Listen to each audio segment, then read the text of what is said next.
ប់រៀនដៃ10សូមជូនជ័យ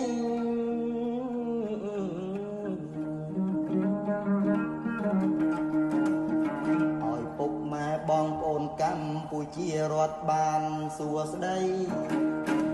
ពុំមិនមានភ័យមកបៀតបានអីអើយអើបន្ទាន់កាយលាជួនសន្តាន